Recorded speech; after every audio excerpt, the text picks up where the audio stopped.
Monsieur le Premier ministre, Mesdames et Messieurs les ambassadeurs et consuls, Mesdames et Messieurs les ministres et sous-ministres, Mesdames et Messieurs les représentants d'organisations internationales, régionales et d'institutions spécialisées, chers collègues de la haute direction de l'Université de Montréal, cher Clément Duhem, distingués invités. Je m'appelle Monique Cormier, je suis directrice du département de linguistique et de traduction. Je suis également vice-rectrice associée langue française et francophonie, et c'est à ce titre que je dirige le Bureau de valorisation de la langue française et de la francophonie, organisateur de la table ronde d'aujourd'hui, en collaboration avec le Centre d'études et de recherche internationale de l'Université de Montréal, mieux connu sous l'acronyme CERIUM, et avec le Centre de la francophonie des Amériques, grâce auquel notre activité est retransmise en direct par Internet et permet aux francophones des Amériques de nous suivre. Pour commencer, 3 personnes vous adresseront brièvement la parole. D'abord, le recteur de l'Université de Montréal, M. Guy Breton, puis la ministre de la Culture et des Communications et ministre responsable de la protection et de la promotion de la langue française, Mme Hélène David, et enfin, la ministre du Développement international et de la francophonie, Mme Marie-Claude Bibeau. Monsieur Breton. Merci, Madame Cormier. Monsieur l'ambassadeur du Sénégal au Canada, Mesdames, Messieurs, membres des corps diplomatiques et consulaires, Monsieur le Premier ministre,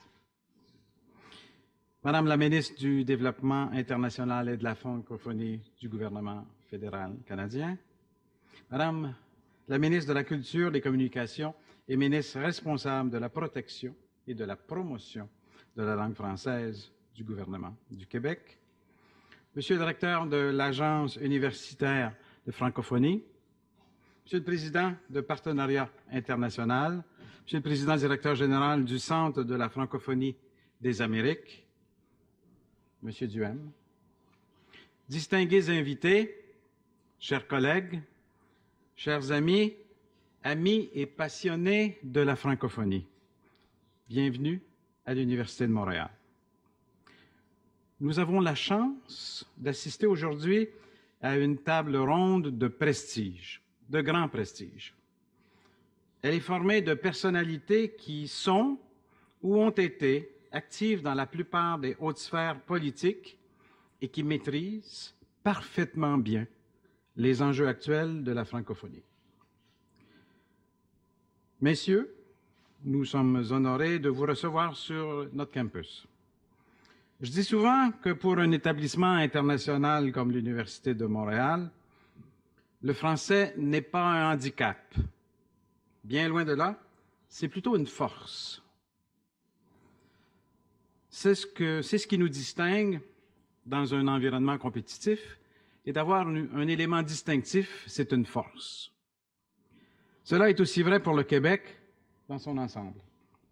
Pour le Québec, l'espace francophone est un marché immense qui déborde de potentiel. Toutefois, nous l'abordons encore trop timidement. Pendant longtemps, nous avons envisagé la langue française du point de vue d'une minorité. La langue était un bouclier contre l'assimilation. L'Université de Montréal a été créée à l'époque, il y a près de 140 ans, dans cet esprit défensif. Mais aujourd'hui, nous pouvons et nous devons voir les choses différemment.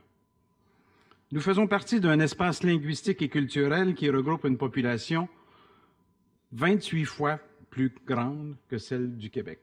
Près de 30 fois plus que le Québec, c'est la francophonie d'aujourd'hui, et c'est une communauté qui est en croissance plus grande que les autres communautés sur la planète. Le français est donc un véhicule pour se projeter dans le monde, un véhicule certes pour le savoir, mais aussi pour la culture, le commerce. Le Québec n'a pas les moyens de s'en priver. La ministre David ne le sait que trop bien. Dans une autre vie, pas si lointaine, elle était vice-rectrice ici même. C'est sous sa gouverne que l'on a créé ensemble le Bureau de valorisation de la langue française et de la francophonie, qui organise cet événement aujourd'hui. Ce bureau a pour mandat de mieux affirmer la place de notre université dans le monde francophone. J'en profite pour vous remercier, chère Hélène, de votre présence ici aujourd'hui. L'actualité récente nous rappelle tristement que la francophonie fait face à des enjeux de sécurité très sérieux. L'attentat au Burkina Faso, qui nous a tant marqués au Québec, n'est qu'un épisode d'une série macabre qui se déroule dans toute l'Afrique de l'Ouest. J'ai espoir qu'avec l'accélération des échanges économiques et universitaires, nous allons améliorer la situation dans cette partie du monde. Parce que les jeunes qui ont accès à l'éducation et au marché du travail peuvent envisager l'avenir de façon positive, de façon constructive. Et une génération qui croit dans un avenir meilleur fera toujours barrage au terrorisme. Merci et bon colloque.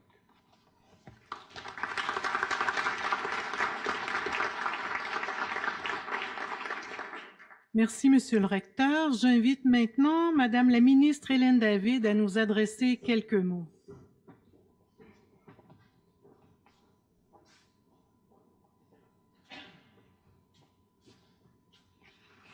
Ouf, c'est émouvant pour moi de revenir. Guy l'a bien dit, hein? Monique, on t'a nommée directrice de ce premier bureau dont on était si fiers. Il y a beaucoup de monde qu'on peut saluer. Guy l'a fait, je ne vais pas prendre les 3 minutes, les petites 3 minutes qui me sont accordées. Je salue tous les gens que je connais ici. Yves Guy, que je revois avec plaisir. Louise, enfin, il y en a tellement que pour moi, là, c'est plus qu'émouvant, c'est un retour aux sources, mais je suis aussi la députée d'Outremont. C'est important, hein, Monsieur le Premier ministre, de dire qu'on est député aussi. On n'est pas seulement ministre. Louise Baudouin, bonjour.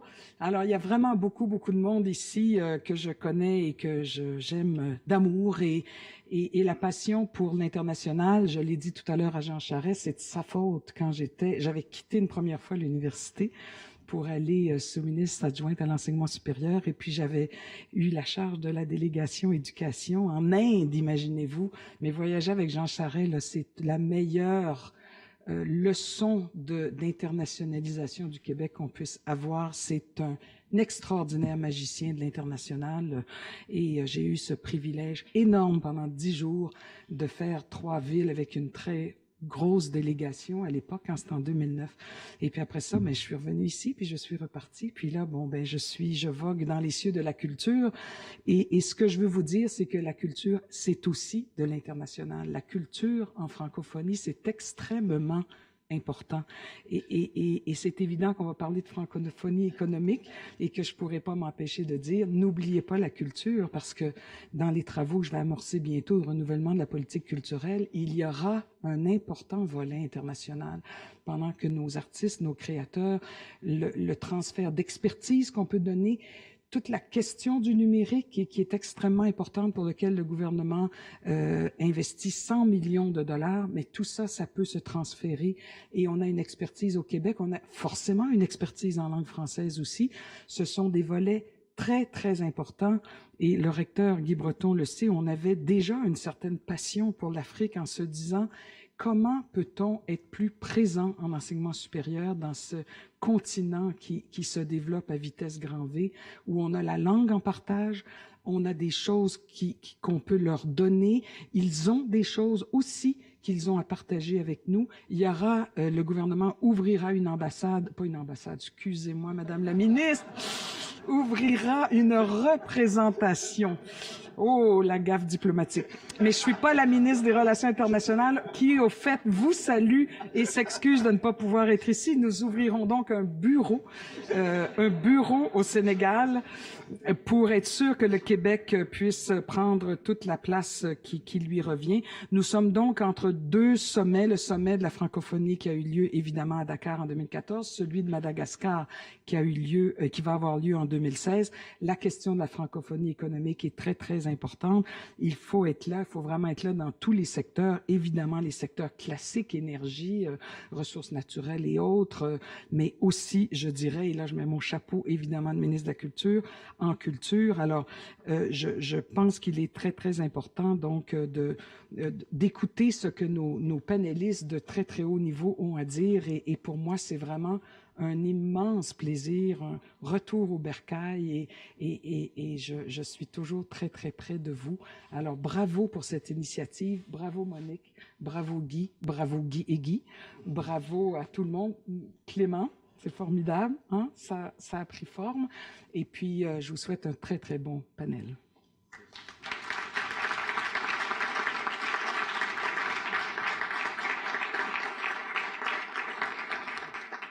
Merci beaucoup, Madame David. J'invite maintenant Madame la ministre Marie-Claude Bibeau à vous adresser la parole. Madame Bibeau.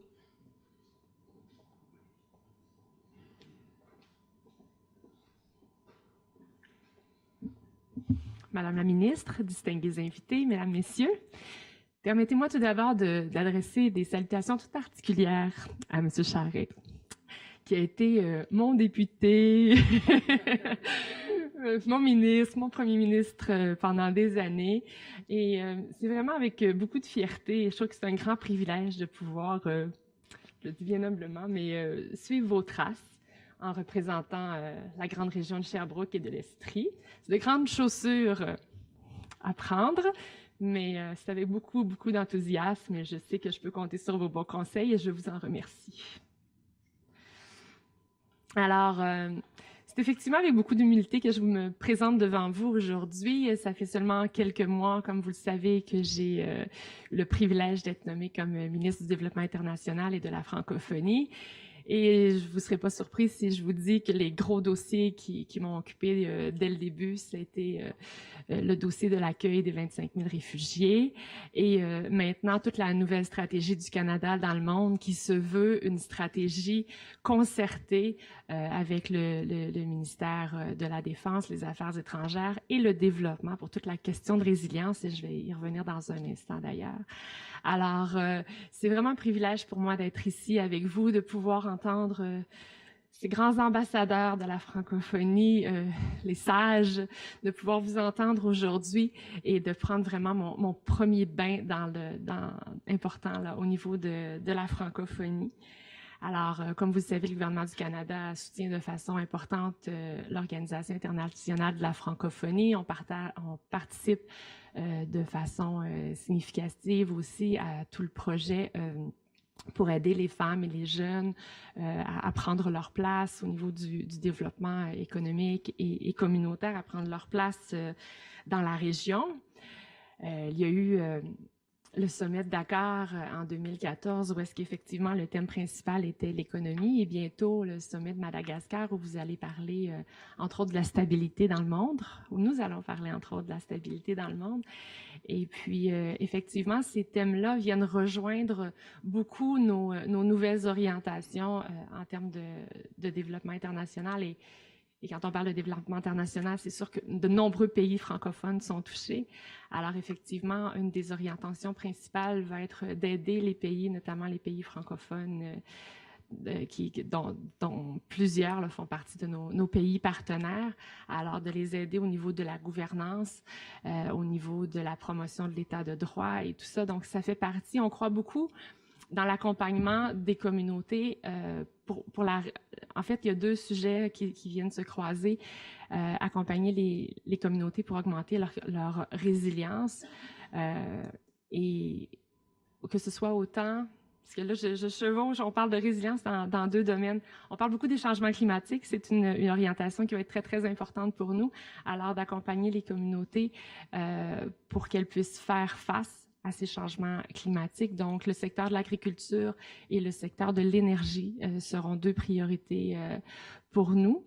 Ensuite de ça, dans le contexte plutôt de la recherche de stabilité, pour aider les États fragiles, On parle de résilience quand on parle des communautés qui vont accueillir de nombreux réfugiés et qui doivent s'adapter en termes de services publics, entre autres au niveau que ce soit l'eau à la base, la santé, l'éducation. Alors, ce sont deux sujets qui vont être des priorités pour nous dans les prochaines années. Et les pays de la francophonie, dont plusieurs font partie de nos pays de concentration, pays partenaires, vont pouvoir bénéficier de ces nouvelles orientations-là. Alors, sur ce, je laisse la parole à nos grands ambassadeurs de la francophonie, comme je le disais, et je vous remercie de m'accueillir aujourd'hui.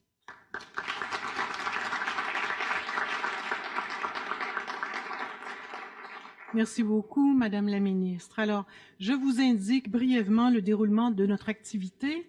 La table ronde proprement dite, qui commencera incessamment, sera suivie d'une période de questions-réponses au terme de laquelle le vice-recteur aux affaires internationales, à la francophonie, à la philanthropie et aux relations avec les diplômés, M. Guy Lefebvre, vous adressera le mot de la fin. Alors, notre activité devrait se terminer vers 13 heures. Maintenant, en février 2015, le premier administrateur de l'Organisation internationale de la francophonie en poste depuis 2006, M. Clément Duhem, choisissait l'Université de Montréal pour faire le bilan de ses 9 années à la tête de l'administration de cet organisme. En juin dernier, l'Université de Montréal décernait à ce diplomate exceptionnel un doctorat honoris causa. C'est à lui que nous avons confié aujourd'hui l'animation de cette table ronde, tâche qu'il a bien voulu accepter. Monsieur Duhem, je vous cède le micro. Merci. Merci, Monique.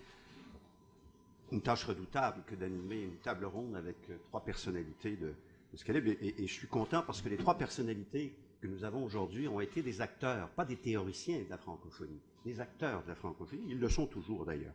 Et surtout d'une francophonie, selon une formule qui est très chère à Abdou Diouf, concrète, visible et utile.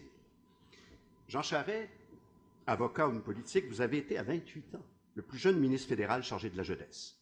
À ce titre, d'ailleurs, vous avez participé au premier jeu de la francophonie à Casablanca en 1989. Puis, vous avez été ministre de l'Environnement. Et à ce titre, vous avez participé à la préparation de Kyoto. Premier ministre du Québec, je le dis pour la communauté internationale, même si vous êtes bien connu de 2003 à 2012, c'est surtout durant cette période que vous allez multiplier les initiatives pour une francophonie encore plus présente et pour une relation avec la France aussi beaucoup plus intense. Et vous avez multiplié les gestes, j'en citerai quelques-uns. Vous me pardonnerez, Jean, de ne pas tous les citer. C'est dans cette période, justement, qu'on verra la tenue du sommet de la francophonie en 2008 à Québec, à l'occasion du 400e anniversaire, mais on se rappellera aussi en premier forum Nord-Sud qui se réunit en pleine crise financière internationale. Vous avez accueilli aussi, et vous avez tenu, ça a été un geste politique fort, à accueillir le premier forum mondial de la langue française qui a réuni, on se rappellera, 2000 jeunes de 90 pays pour débattre de l'avenir, justement, de notre langue en partage. Je pourrais aussi citer les 2 rencontres internationales de la francophonie économique. Je pourrais citer aussi l'élan considérable que vous avez donné à l'Institut de la francophonie pour le développement durable, confirmant votre engagement pour la lutte contre les changements climatiques, et une partie du succès de la conférence des partis de décembre vous est certainement attribuable. Monsieur le Premier ministre, vous êtes aujourd'hui, M. McCarthy-Tétrault, avocat, et j'aime bien l'expression que la ministre a utilisée, vous continuez d'être aujourd'hui le magicien de l'international.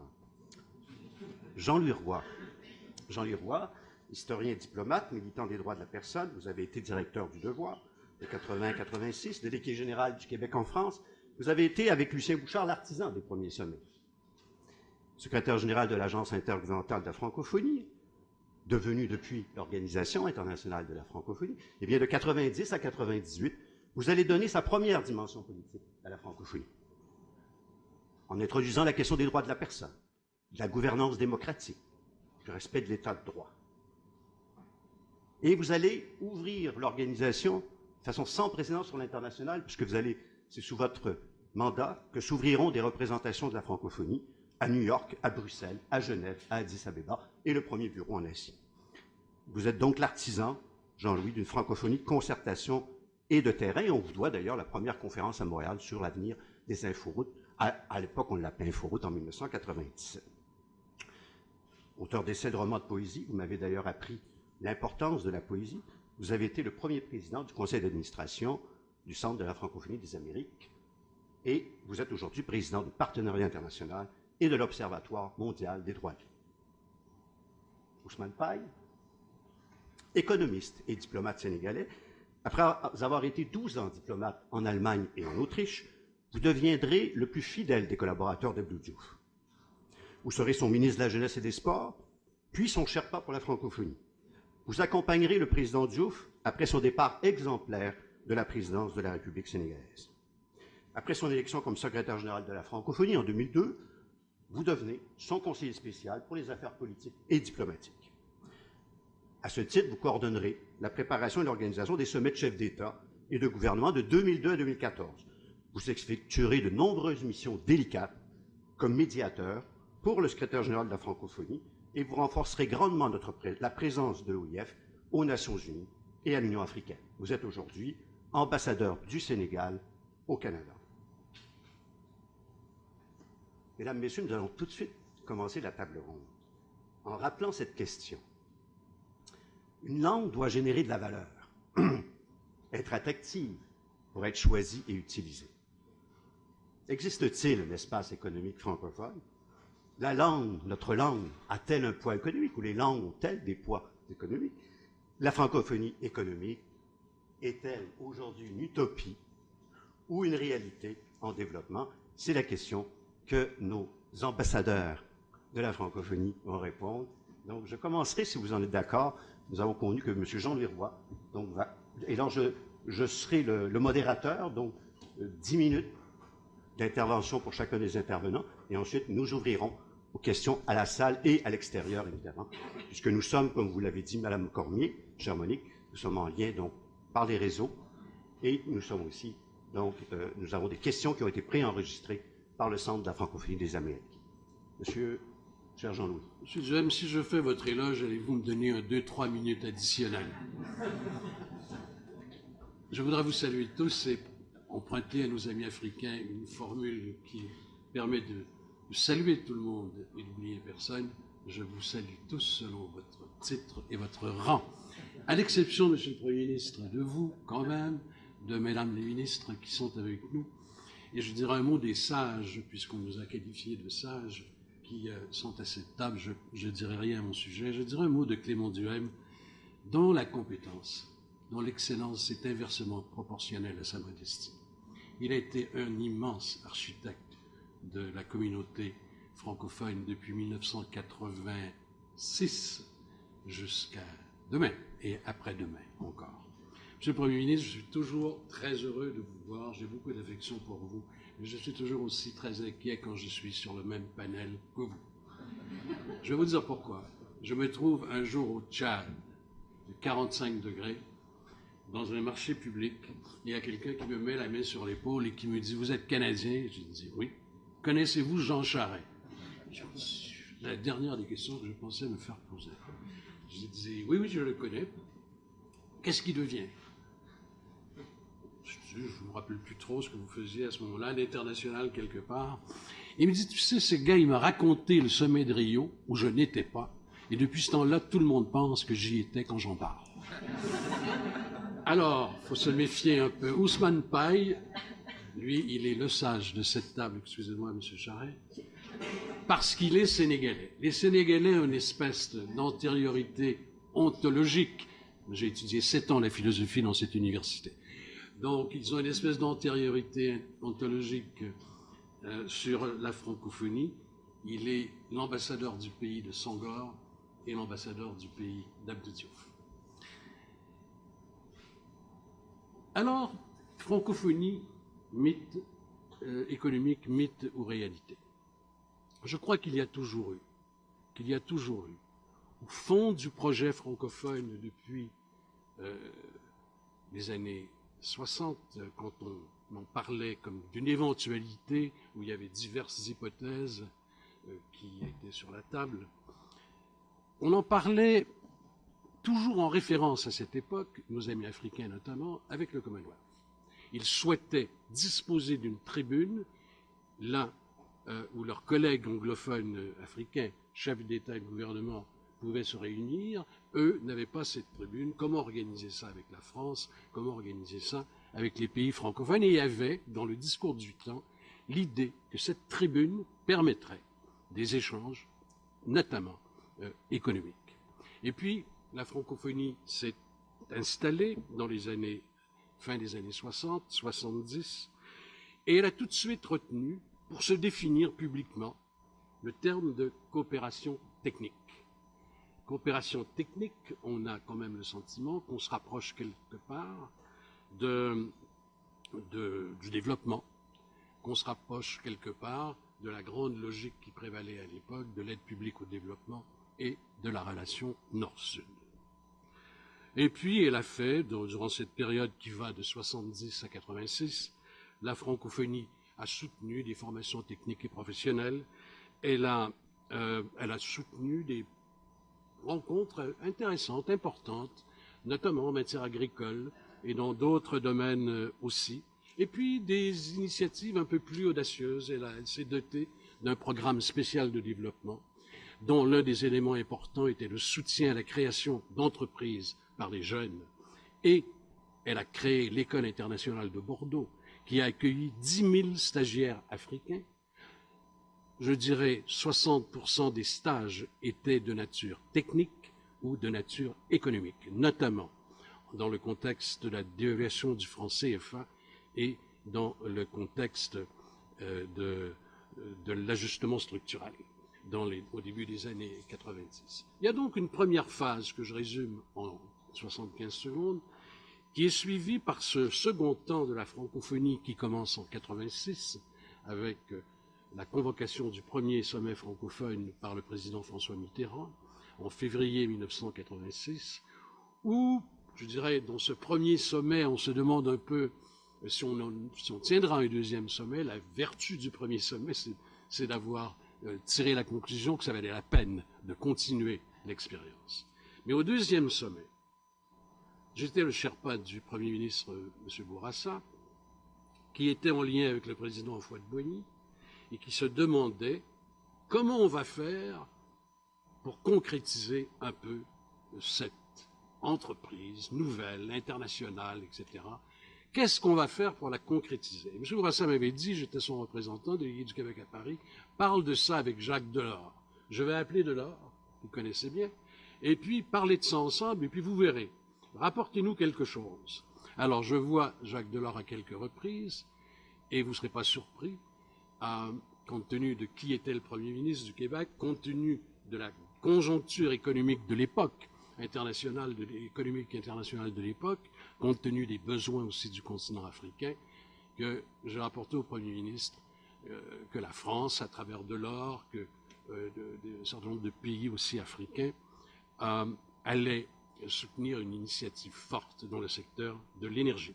Et voilà comment est né un premier pas de porte vers l'économie, quand même, passage pas de porte vers l'économie, la création de l'Institut de l'énergie, qui est devenu dans le temps la création de l'Institut de l'énergie et de l'environnement, et aujourd'hui l'Institut francophone du développement durable.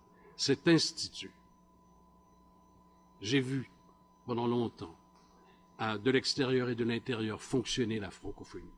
Cet institut a rendu à une trentaine de nos pays membres des services exceptionnels. Elle leur a permis de suivre les politiques nées du sommet de Rio.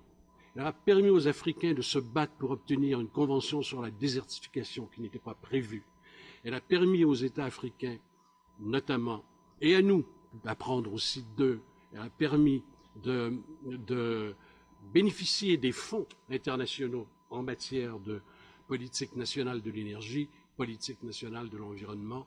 Maintenant, jusqu'à la conférence de Paris du mois de novembre-décembre dernier, l'Institut d'énergie a fait un accompagnement extraordinaire. Elle a convaincu les bailleurs de fonds internationaux, la Banque mondiale, la Banque africaine de développement, de venir en appui à ces projets.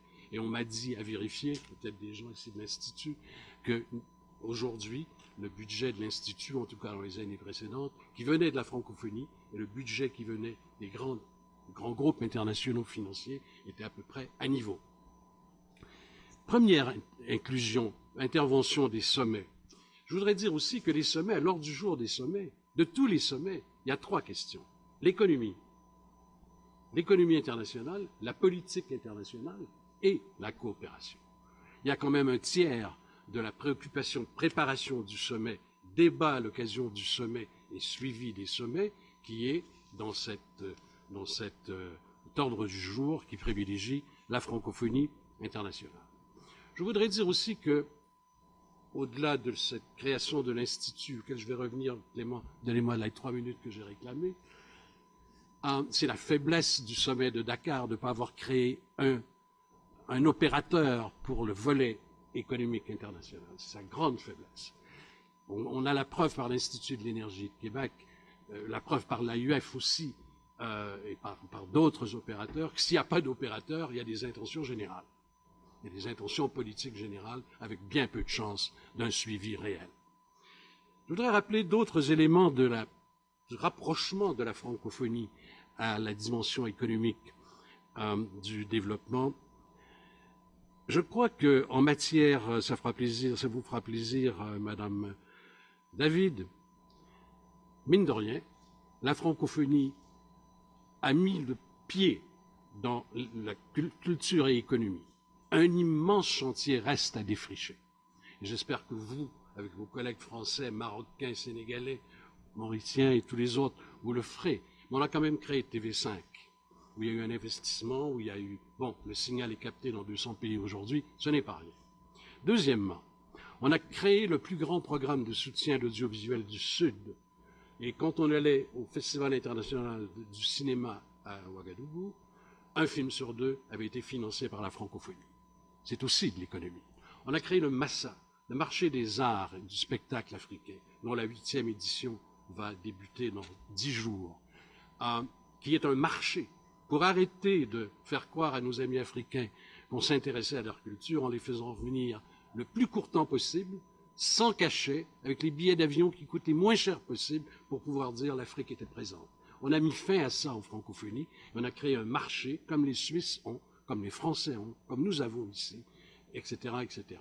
Le premier marché a réuni 2000 personnes, dont 700 acheteurs qui sont venus à leurs frais voir la meilleure production en matière de danse contemporaine, de théâtre et de musique africaine. Enfin, par rapport à la culture, ça me fait plaisir de dire ici qu'un certain nombre de pays, et je donne tout le crédit à Clément Duhem, africains, se sont dotés de sociétés de développement des entreprises culturelles sur le modèle de la SODEC. Il y a donc, ça a commencé à être un peu défriché. Je voulais parler d'autres choses, le soutien des sommets aux communautés économiques régionales africaines, un soutien constant, un soutien qui quelquefois a voulu dire des appuis budgétaires, des appuis à des programmes des communautés économiques régionales. On ne pourra jamais dire l'importance de ce que ça a. Le commerce interafricain est de 10%, il est de 70% en Europe, de 50% en Amérique, de 50% en Asie. En Afrique, il est de 10%. Les sommets ont soutenu aussi l'Organisation pour l'harmonisation en Afrique du droit des affaires. Je pense qu'on n'a pas besoin d'élaborer sur l'importance de ce soutien. Un mot sur le sommet de Dakar. Un mot parce que le sommet de Dakar a adopté une stratégie économique francophone. On se rapproche de plus en plus de quelque chose. Moi, j'ai compris qu'une stratégie économique francophone, c'était de mettre fin à la série d'interventions utiles que je viens de rappeler. Et dans ça, si j'avais eu du temps, j'aurais dû mentionner certains des grands réseaux de l'AUF en matière de recherche, en matière d'enseignement, certaines des activités de l'AIMF sur notamment l'informatisation des gouvernements municipaux, des capitales des pays francophones. Il y a eu plein de choses quand même qui sont surtout un peu à la pièce. Que ce programme de Dakar était la fin de morcellement, mais de ces initiatives les unes à côté des autres pour une vision un peu plus intégrée. Malheureusement, la littérature qui accompagne le dépôt de ce projet de stratégie économique francophone n'est accompagnée vraiment d'aucune décision effective pour sa mise en œuvre. C'est zéro. On est au point zéro. Il n'y a pas d'opérateur désigné. C'est tous les opérateurs. On invite tout le monde à se concerter. C'est très sympathique. On fait ça depuis très longtemps dans les sommets, dans toutes sortes de domaines, et ça donne des résultats que chacun peut apprécier ou que je trouve très peu élevés. Deuxièmement, aucun budget spécifique pour la mise en œuvre de ce programme économique qui porte la signature de 70 pays, les travaux de grand nombre d'experts pendant des années, la signature des ministres des Affaires étrangères et des chefs d'État et de gouvernement de ces pays. Quelque part, il y a là un manque tout à fait considérable. D'autant que, et je termine sur cette évocation, d'autant que la concurrence linguistique, la concurrence culturelle, la concurrence technologique, la concurrence économique, financière, qui se développe aujourd'hui sur le continent africain, crée l'obligation à la francophonie de changer de niveau pour ne pas devenir vraiment un peu marginal. Si on ne change pas de niveau, eh bien, d'autres feront ce que, même dans le domaine culturel, ce que normalement la francophonie, je crois, aurait dû faire. Je termine par une phrase.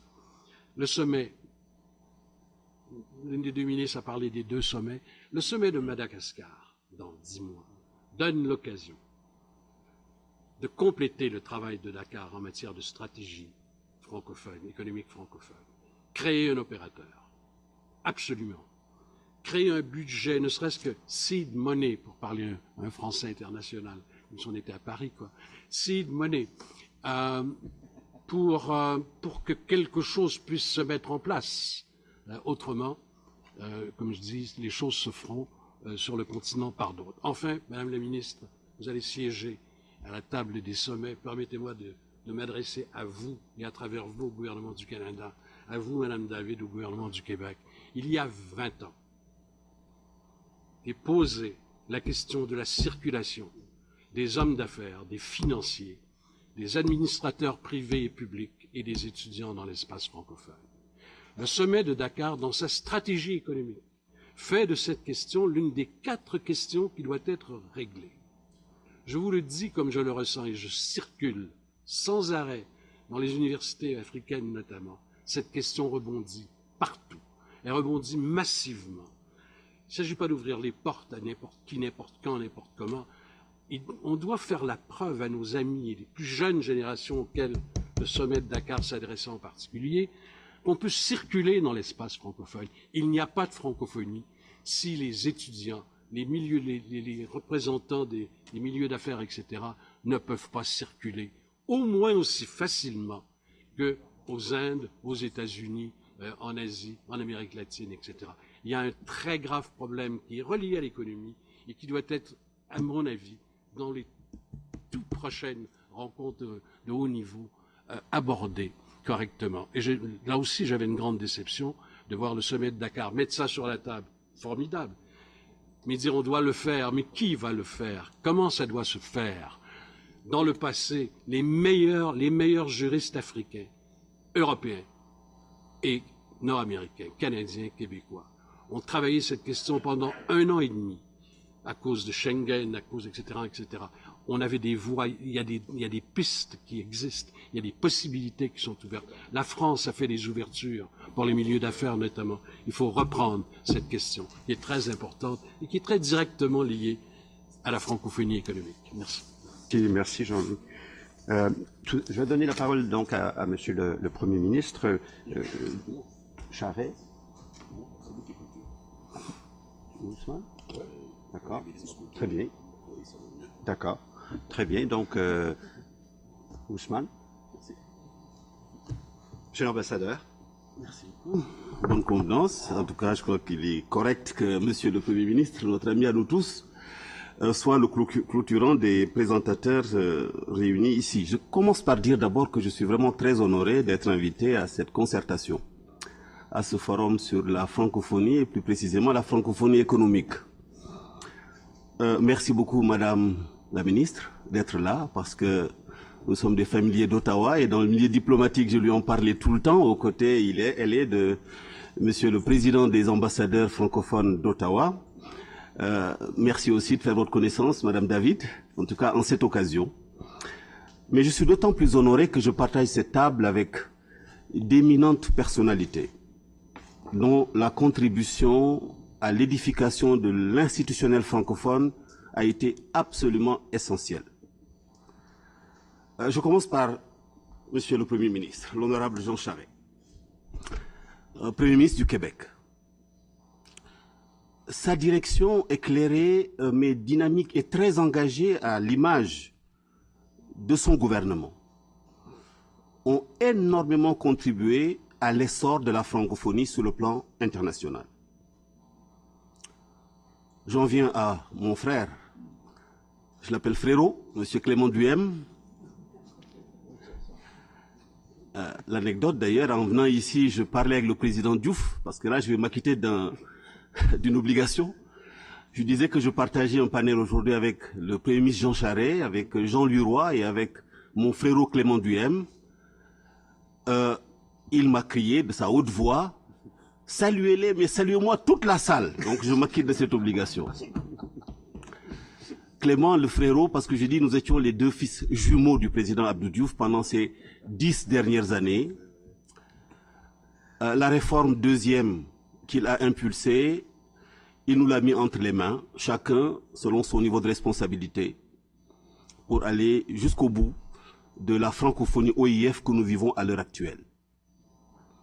Je termine par M. Jean Luroy, ancien délégué général du Québec à Paris, en cette qualité représentant du Premier ministre du Québec et qui a participé à ce titre à toutes les instances décisionnelles qui ont donné à la francophonie cette envergure et propulsé la première réforme qui a abouti à Hanoï à l'adoption de la deuxième charte en 1997. C'est cette ACCT qu'il a dirigée, qui est devenue l'Agence de la francophonie en 1997, Agence intergouvernementale de la francophonie, et enfin, Organisation internationale de la francophonie. Celle-là qui a tenu son 14e sommet récemment à Dakar. Je me sens quelque peu autorisé, modestement, à dire mon appréciation de ces hommes pour avoir eu le privilège de participer à 14 sommets sur les 15 qui se sont tenus jusqu'à ce jour. Ce sommet de Dakar, qui était effectivement entre mes mains, a adopté deux stratégies. La stratégie jeunesse pour la francophonie et la stratégie économique pour la francophonie, et j'en arrive au sujet. Cette stratégie résulte d'un processus engagé depuis le sommet de Hanoï de 1997. Et dans cet esprit que le 14e sommet déjà de Kinshasa en 2012, dans sa déclaration, avait demandé à l'OIF et aux opérateurs de concevoir et de mettre en musique une nouvelle stratégie pour la francophonie en matière économique à proposer à l'adoption des chefs d'État, ce qui fut fait le 30 novembre 2014 à Dakar. Alors, dans sa substance, Jean Luroy en a parlé tout à l'heure, la dite stratégie est une ambition incroyable, généreuse, qui veut tout concilier à la fois. Je l'ai lu, relu pour ne pas me tromper. La croissance économique dans tous les pays, la lutte contre la pauvreté et les inégalités, la préservation de l'environnement et du patrimoine culturel, tout ceci autant que l'approfondissement des processus démocratiques, le renforcement de l'état de droit, la bonne gouvernance, le respect des droits de l'homme et l'égalité entre les hommes et les femmes. Les États membres de l'OIF devaient s'entendre aussi pour favoriser un développement économique équitable et durable dans l'espace francophone, sur la base du constat que beaucoup de nos forces sont complémentaires. En un mot, cette francophonie économique doit être profitable à toutes les entités et tenir compte des contributions et des atouts de chaque pays membre. Dans sa mise en œuvre depuis le sommet de Dakar, cette nouvelle mission s'est traduite par l'organisation d'un premier forum économique francophone, le 1er décembre 2014, d'une deuxième édition du même forum le 27 octobre 2015. Mais dans cet exercice, et je reviendrai sur cet aspect évoqué par Jean Leroy, force est de retenir que la francophonie économique n'est pas seulement un marché, c'est plutôt un espace de solidarité et de développement avec le nécessaire soutien aux économies fragiles, et c'est également un espace d'opportunité pour les pays développés, pouvant bénéficier de la croissance démographique, des besoins comme des ressources naturelles immenses des pays du Sud. Si le potentiel économique de la francophonie est considérable, le défi l'est tout autant, en raison des fortes inégalités économiques dans l'espace francophone. Et pour en mesurer l'envergure, il faut jeter un regard sur l'évolution de notre organisation, d'abord institutionnelle, ensuite culturelle et technique, comme l'a dit Jean-Louis, enfin politique et diplomatique, avant d'accéder à cette quatrième dimension qu'est l'économique. Il a fait le rappel de l'histoire, donc toute cette partie, je vais vous l'épargner. On y reviendra si des questions fusent à cet égard, pour dire simplement qu'au début de l'institution multilatérale francophone était la culture avec la signature du traité en 1970. Les objectifs promotion de la langue française, la diversité culturelle et linguistique à travers l'éducation, le soutien à l'associatif, les principales activités qui ont jalonné cette première phase de vie de la francophonie. Ensuite est arrivé, après l'élection de Jean Leroy en 1989, les caractéristiques d'une nouvelle ère de coopération culturelle et technique dont il a parlé. Je ne vais pas aussi répéter ce qu'il a dit, avec la préservation des acquis. En matière de diversité culturelle et linguistique, la synergie aussi, Jean-Louis, que tu as su établir avec les conférences ministérielles existantes, la convocation de conférences ministérielles sectorielles francophones, dont l'environnement, sous l'égide de notre organe subsidiaire, l'IEPF de Québec, la construction aussi de réseaux, au-delà de l'éducation et de la culture, dans les domaines économiques, tels que l'agriculture, l'énergie et l'information scientifique et technique. Et moi, j'ai retenu tout particulièrement dans cette phase deuxième, la fulgurante promotion des industries culturelles, dont le cinéma et la littérature. C'est dans cette phase aussi que nous avons connu les premiers frémissements en matière politique, parce que, bien évidemment, nous venions de passer le cap du premier sommet de la francophonie de Versailles et l'ACCT avait la charge du secrétariat de la francophonie politique naissante. Arrive enfin, selon mon appréciation, la troisième phase institutionnelle de la francophonie, ouverte au sommet de Hanoï en 1997, avec l'adoption de la deuxième charte. L'élection d'un secrétaire général, vitrine politique de la francophonie, et la demande clairement exprimée, déjà en 1997, d'œuvrer à la construction d'une francophonie économique. Un long processus est alors engagé, mais dans lequel la politique a nettement pris le dessus sur l'économique. Dans ce dernier domaine économique, il y a lieu quand même de citer les conférences permanentes des chambres consulaires africaines et francophones, le Forum francophone des affaires, aussi en 1987 à Québec, la première, mais unique, conférence des ministres de l'économie et des finances. Nous en avons tenu une en 1999 et depuis plus rien. Alors que le Commonwealth, à côté, fait chaque année sa conférence des ministres de l'économie et des finances. Les rencontres internationales de la francophonie économique en 2008 et en 2012, et plus récemment encore, le Forum économique francophone en décembre 2014 et octobre 2015. Ce sont là autant d'occasions données aux acteurs de l'espace économique francophone de se retrouver, de mieux se connaître, de partager leurs expériences, mais, comme le disait aussi Jean-Louis, est-ce suffisant pour répondre à nos attentes? Si on compare cette évolution économique à celle de la politique et de la diplomatie, même si ce n'est pas le sujet du jour, il est toujours bon de l'évoquer. Force est de reconnaître que l'OIF, dans cette troisième phase de sa vie institutionnelle, a réalisé des avancées considérables, se révélant un allié de tout premier plan des grandes institutions dans la vie politique et diplomatique internationale. Et c'est cela qui a expliqué la demande incessante de nouvelles adhésions. Je sais qu'ici, à Québec, mais je suis à l'aise aussi pour évoquer la question. Cela a ouvert un grand débat quant à la pertinence de l'élargissement de la francophonie ou de son approfondissement. Mais pour avoir assuré le secteur politique, la coordination du secteur politique et diplomatique, Mme Baudouin, auprès du secrétaire de la francophonie, le président Abdou Diouf, je peux avec assurance confirmer la justesse du choix de ce dernier à l'aune du respect et de la crédibilité que notre organisation a gagné auprès de toutes les autres organisations universelles et régionales, auprès desquelles, à New York comme à Genève, à Bruxelles ou à Addis Abeba, aucune initiative n'a jamais été prise sans la consultation préalable, voire l'association de l'OIF et de son expertise large et variée, reflétant la diversité de ses 80 États et gouvernements. J'ai été chargé, Clément en est témoin, souvent par le secrétaire général d'aller à New York, dans ce qu'on appelle les GAF, pas la GAF avec 2 FE, mais GAF, G-A-F, groupe des ambassadeurs francophones. Je vous assure que la magistrature d'influence que notre organisation, sur la base de ses 80 États membres composés, a pu exercer sur certaines grandes décisions a été absolument fondamentale. Et ça, je crois que c'est le nombre d'avantages. Si nous étions restés à 52, sans aucun doute que Ban Ki-moon ou un autre nous aurait un peu moins pris au sérieux.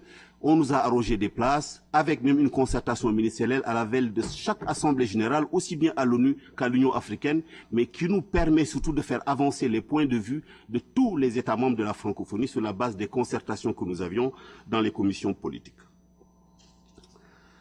Alors, dans ce domaine politique, donc, aussi, on retrouve toujours dans la même stratégie de la francophonie tout ce qui concerne les processus démocratiques, le renforcement des états de droit, l'accompagnement des pays de crise. Mais le vrai révélateur, concernant l'enlisement de l'économie par rapport aux aides secteurs, je parle sous le contrôle de Clément, c'est l'observation du fonctionnement des 4 commissions statutaires de l'Organisation internationale de la francophonie. À la francophonie, il y a le sommet. En bas du sommet, il y a la conférence ministérielle. Et en bas de la conférence ministérielle, nous avons 4 commissions statutaires, dont assurément la commission politique, je crois, a été la plus active et la plus dynamique. Parce que comme si la politique intéressait particulièrement tous les États, mais aussi en raison des crises qui se multipliaient également sur le continent africain. La commission administrative et financière, ainsi que la commission de coopération et de programmation, ayant réalisé sous la houlette d'un brillant administrateur dont je tairai le nom, une remarquable gestion axée sur les résultats pour faire de l'OIF un modèle parmi les organisations internationales malgré ses moyens modestes. Quid maintenant de la 4e commission statutaire, c'est la commission économique. Et là, le champ à investir et à gagner est absolument énorme. Quelques pistes ont été énoncées par Jean Leroy, je vais sans doute en rajouter encore 2 autres. Que pouvons-nous retenir aujourd'hui pour faire l'état de la question, à savoir la francophonie économique? Relevons d'abord que le Forum économique francophone, tel que vécu dans ses premières éditions, est sans doute une bonne amorce. Que le choix de l'incubation, déjà lancé par notre organisation, pour améliorer l'accès des jeunes et des femmes à une formation entrepreneuriale, afin d'accroître leur participation dans l'économie de leurs différents pays, va dans le bon sens. Comme l'est aussi la conclusion d'accords de protection des investissements dans la mise en valeur des ressources naturelles. J'en ai observé au moins 9 pour ce qui concerne en tout cas le Canada.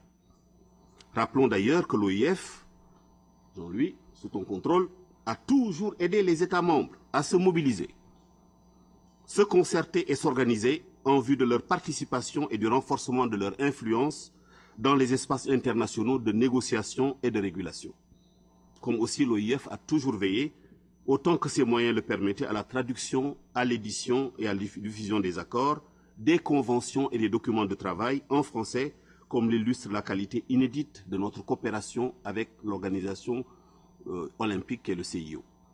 selon mon appréciation, et j'en termine là, et dans l'esprit de la stratégie économique francophone adoptée à Dakar, il faudra aller plus loin.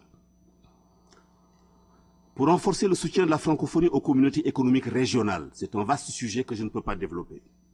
Pour soutenir et favoriser les coopérations sud-sud et tripartites. Mais surtout, il faudra traduire en actes, ça je cite le texte, l'engagement à créer au sein de l'espace francophone les conditions propices à la mobilité des personnes, en particulier les opérateurs économiques, les jeunes, les universitaires, les artistes et les acteurs culturels, pour citer mot à mot une importante disposition de la stratégie économique adoptée par les chefs d'État à Dakar.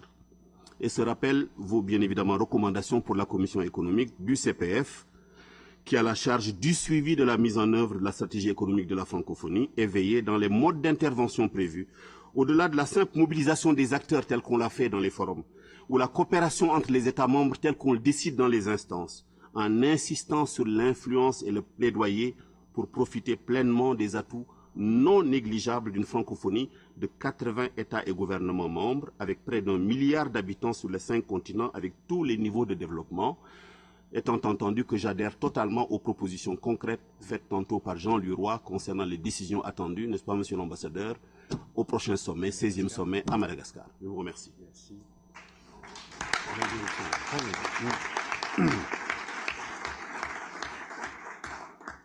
Je suis certain que dans les interventions jusqu'à maintenant, la ministre Hélène David est contente de voir justement cette dimension aussi de la culture.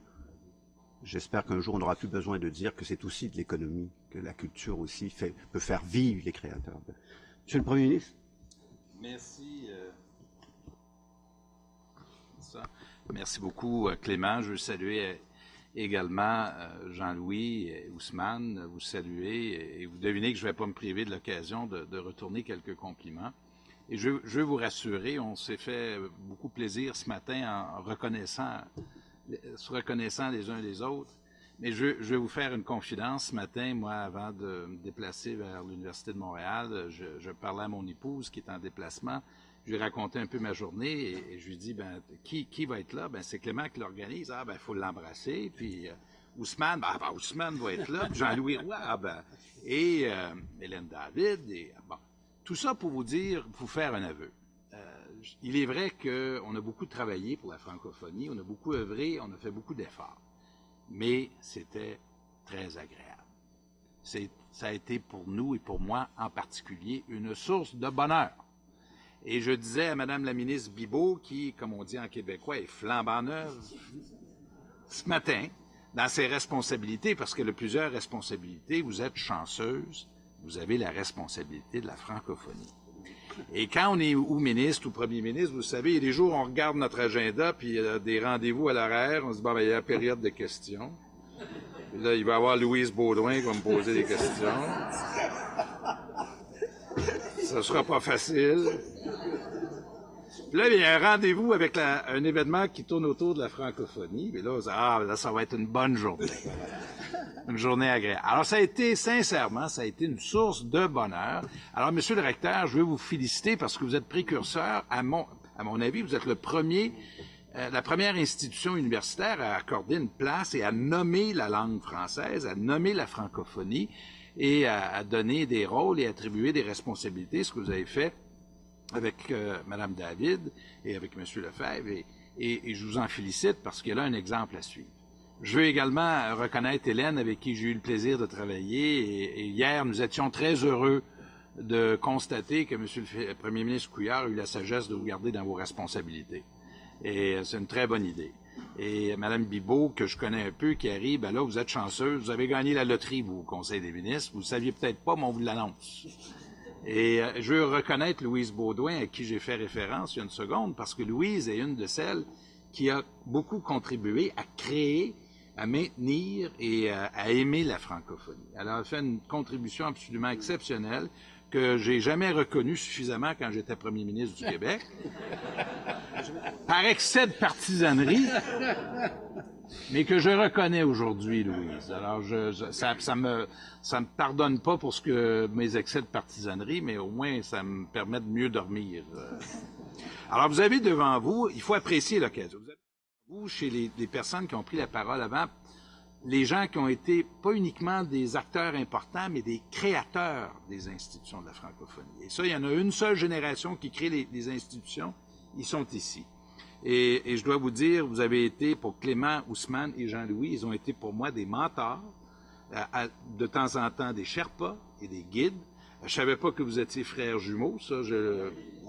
La ressemblance n'était pas évidente.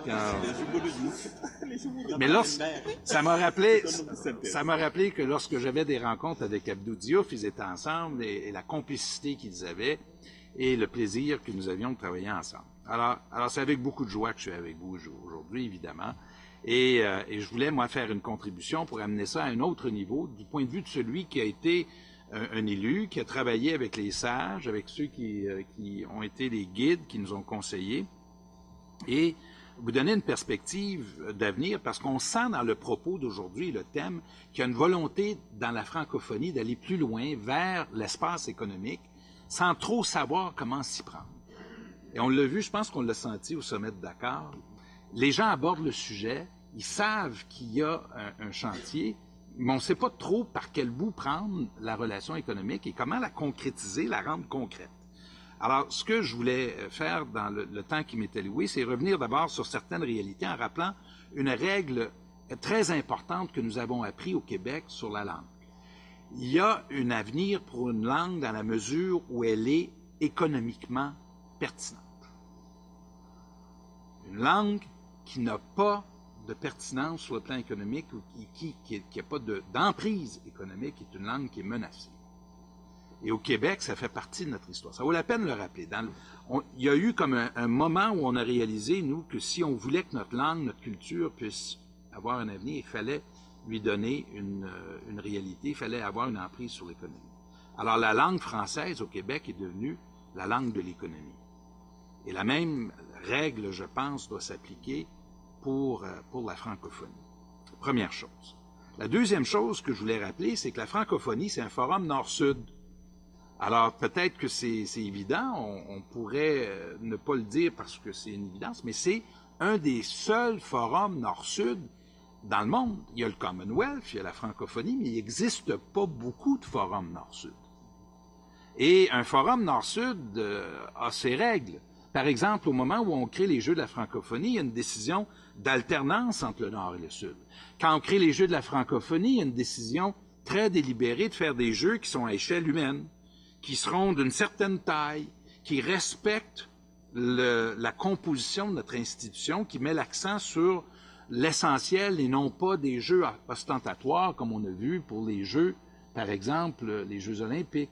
Alors, il y a cette culture, cette volonté qui fait partie de notre ADN de reconnaître que nous sommes un forum nord-sud et c'est ce que nous voulons. L'autre chose que je voulais relever, c'est l'avenir de la langue française. Les études nous démontrent, les statistiques, et beaucoup en Afrique. Hein? C'est pas uniquement l'Afrique. Je veux le dire là avant, parce que je veux vous parler beaucoup d'Afrique. C'est pas uniquement l'Afrique, c'est l'Asie. D'ailleurs, le Centre de la francophonie des Amériques qui a été créé au moment où j'étais au gouvernement, qui était l'idée en passant de Benoît Pelletier. Jean-Louis en a été le premier président, c'est lui qui l'a lancé avec succès. C'était fait justement dans une perspective où on voulait une présence de la langue française partout, pas uniquement là où elle est parlée, où elle est représentée sur le plan institutionnel. On voulait également reconnaître que la langue française devait être présente partout où il y a une volonté de s'exprimer en français. Mais dans le cas qui nous concerne, sur le plan économique, à mon avis, il y a une occasion qui se présente du côté africain et pour l'ensemble de la planète et qui touche très directement les forces du Québec. C'est Robert Bourassa qui a voulu la création de l'Institut de l'énergie parce que c'est le sujet qui l'intéressait beaucoup, c'était sa passion, qui s'est transformé dans le temps, qui est devenu l'Institut de développement durable. Or, actuellement en Afrique, nous avons un continent qui se démarque sur le plan planétaire par la jeunesse de sa population. Il y a deux choses qui différencient l'Afrique. La jeunesse de sa population et sa croissance démographique. Partout ailleurs, les populations vieillissent. C'est vrai au Québec, c'est vrai en Chine. En Chine, c'est vrai en Thaïlande, c'est vrai évidemment en Europe, partout ailleurs. Mais en Afrique, pourquoi on s'intéresse sur le plan économique un peu plus à l'Afrique aujourd'hui qu'il y a 20 ans, c'est parce que l'Afrique a cette jeune population et donc une classe moyenne qui grossit. Elle le fait à son rythme. Évidemment, c'est l'Afrique, c'est des pays en voie de développement. Mais les gens qui sont un peu plus perspicaces sur le plan économique et qui sont dans les marchés, qui sont dans les secteurs privés, voient bien le potentiel aujourd'hui pour l'Afrique. Or, il y a un enjeu en Afrique, une condition de développement qui fait défaut, c'est l'accès à l'énergie. 75% de toute l'énergie disponible sur le continent africain est dans les deux pôles, l'Afrique du Sud et l'Afrique du Nord. Il n'y a que 6 pays en Afrique qui ont une couverture de 50% de leur territoire en termes de transport d'énergie. 6 pays.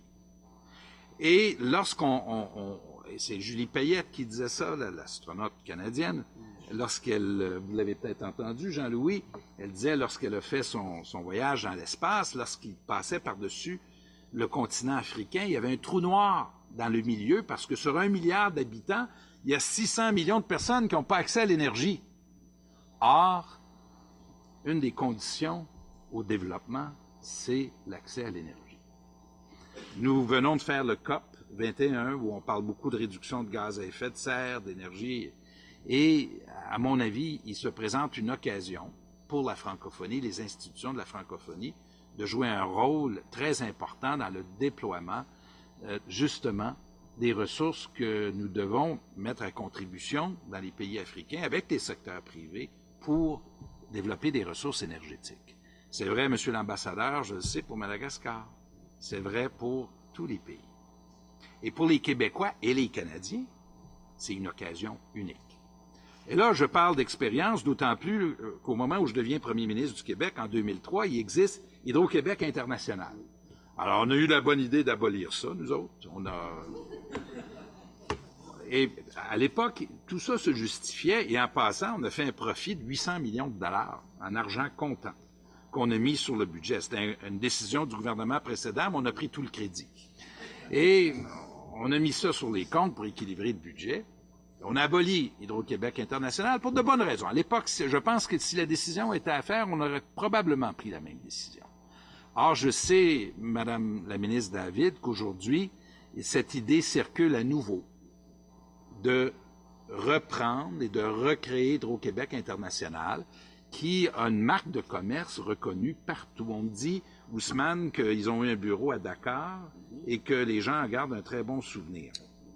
Et qu'Hydro-Québec a pu jouer un rôle.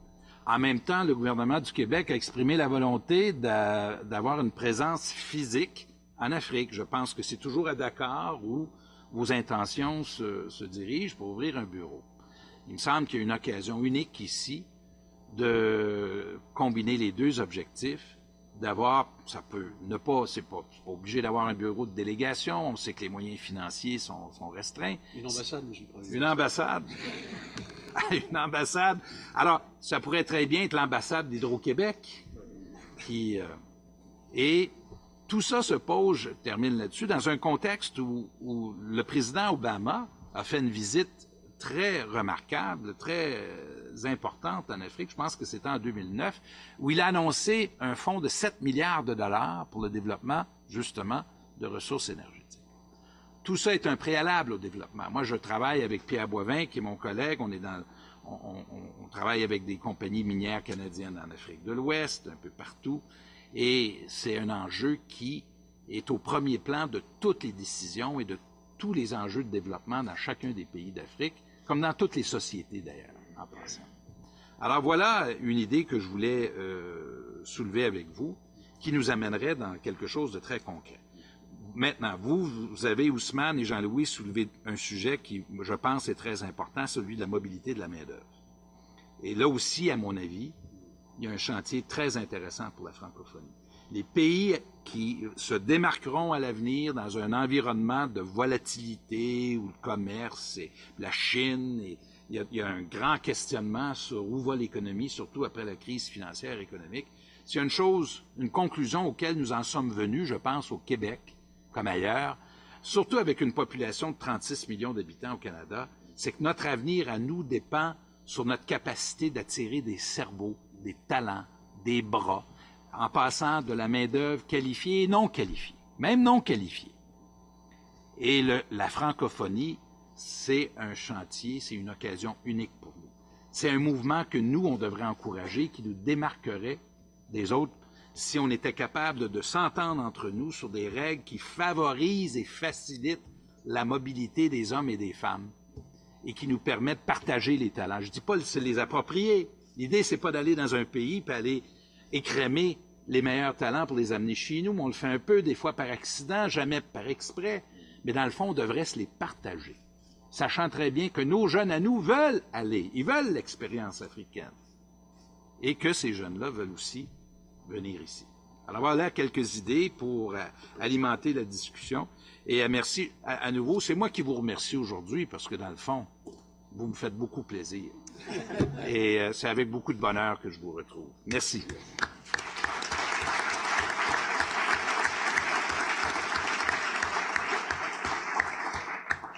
Monsieur le recteur, est-ce qu'on peut déjà convenir qu'on peut aller jusqu'à 13h15 ou non?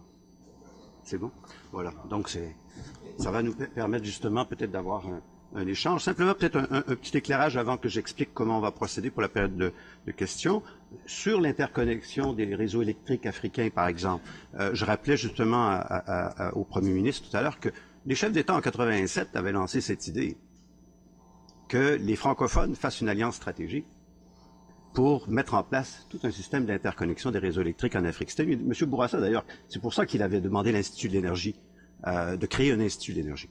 Sur la proposition aussi tout à l'heure je pense que de ce que vous disiez, Jean, c'est très important, effectivement, parce que Jean-Louis Borloo, salut le consul général de France, le sait, Jean-Louis Borloo s'est investi, depuis qu'il a quitté la politique en France, sur ce défi de l'électrification de l'Afrique. Et on le sait au Québec, peut-être mieux que d'autres, sans électrification, 3 petits points, pas de développement. J'en profite aussi pour dire que, tout à l'heure, je voyais dans les tweets, il n'y a pas de proposition concrète. Bon, Jean-Louis en a fait une, mais il y a des choses aussi très concrètes. Je pense au réseau des écoles de pêche que le Nouveau-Brunswick a mis en place pour toute la francophonie. Je pense à ce que le Centre de la francophonie des Amériques vient de mettre en place il y a quelques semaines, un réseau pour le tourisme des villes francophones des Amériques. Il y a plein d'idées comme ça qui se mettent en place, dont on n'en a pas beaucoup parlé, ou le réseau francophone de normalisation, qui définit les normes, définit la façon dont on va vivre demain, quoi. Donc on pourrait donner des exemples comme ça, ou dans d'autres domaines, évidemment, avec l'agence universitaire, tout ce qu'elle a fait dans le domaine des relations entre les universités, les entreprises et l'emploi, par exemple. Voilà, maintenant j'ouvre le débat. Donc, comme je l'ai dit, on va prendre une première question, je suis sous l'autorité le contrôle, voilà. Une première question de l'extérieur. Oui, bonjour. Donc, la première question provient de Sylviane Lantier, qui est présidente de la Fédération des communautés francophones et acadiennes du Canada. Merci. Bonjour, je m'appelle Sylviane Lantier, je suis la présidente de la Fédération des communautés francophones et acadiennes du Canada. Comme vous le savez, les communautés francophones à l'extérieur du Québec sont souvent de petits milieux.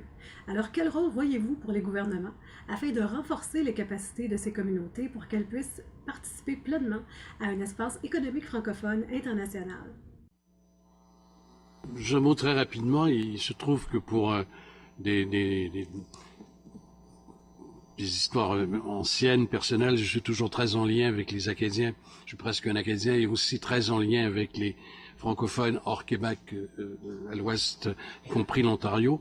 Il est sûr que dans ces communautés aujourd'hui, le débat sur la francophonie est central. Il y a 2 débats importants. Comment on intègre des immigrants francophones à ces communautés pour garder une masse critique? C'est un grand débat chez eux. Le deuxième, c'est comment on consolide ce qu'on avait d'économie, qui est un peu des fois chambranlant, ou qui a besoin d'être mis à niveau comme partout ailleurs. Je pense que le Centre de la francophonie des Amériques, le directeur général est avec nous, que je salue, fait ce travail sur l'économie sociale notamment, sur les productions locales. Il y a toute une mise en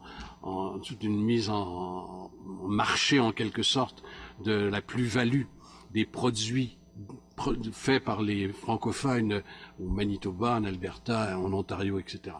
Et la communauté franco-ontarienne notamment, je salue les Acadiens et tous les autres, mais est pour le Québec d'une extrême importance. L'Ontario aujourd'hui est sans doute l'un des gouvernements qui fait le plus pour la francophonie. L'école, le droit, la santé dans les districts bilingues de l'Ontario. Quand j'écrivais mon livre sur l'Ontario, je suis allé dans 2 hôpitaux pour me faire soigner en français, juste pour vérifier si c'était vrai que dans les districts bilingues de l'Ontario, on pouvait être servi en français. J'ai été servi en français les 2 fois. Il y a un investissement considérable qui est fait et qui est important. La francophonie a besoin de tous les francophones et je répondrai à Madame que à travers, c'est surtout au plan national, le plan canadien, je dirais, que le travail d'appui aux minorités se fait. Mais rien n'empêche, les Acadiens sont à la table du sommet. Rien n'empêche les communautés francophones hors Québec, non acadiennes, à travers la délégation du Canada, de faire valoir leur point de vue, etc. Ce qui est en partie fait ce qui a été fait dans le passé, je dois dire. Je voudrais juste dire un mot pour être juste par rapport à ce que j'ai dit tantôt. Il y a 2 gouvernements, à ma connaissance, qui ont contribué au fonds pour la stratégie économique, le gouvernement du Canada, pour une somme assez considérable, qui a été annoncée, je crois, avant les élections fédérales, et une contribution récente du gouvernement du Québec. La France, je ne peux pas le dire, je ne le sais pas. Voilà. Je voudrais dire aussi, puisqu'on parlait de ça, l'Institut de l'énergie a mis ensemble sur des projets concrets de création de centrales hydroélectriques dans certains pays, dont Madagascar, EDF, Hydro-Québec, la Société énergétique de la communauté Wallonie-Bruxelles, les Marocains, le Sénégal aussi, les Ivoiriens. Il y a donc aussi au niveau très très concret des expériences pilotes à un niveau intéressant, pas à très grand niveau, mais quand même un niveau qui permet d'identifier des réalités d'un travail conjoint, Monsieur le Premier ministre, entre les secteurs privés, le secteur public, dans le domaine de l'énergie. Il y a là une petite tradition que l'Institut de l'énergie pourrait documenter mieux que moi, mais dont je suis absolument certain de l'existence et de la pérennité. Je vois que vous opinez, les représentants de l'Institut qui sont là. Merci Jean-Louis. Donc maintenant, qui souhaite poser une question dans la salle? Je vous en prie.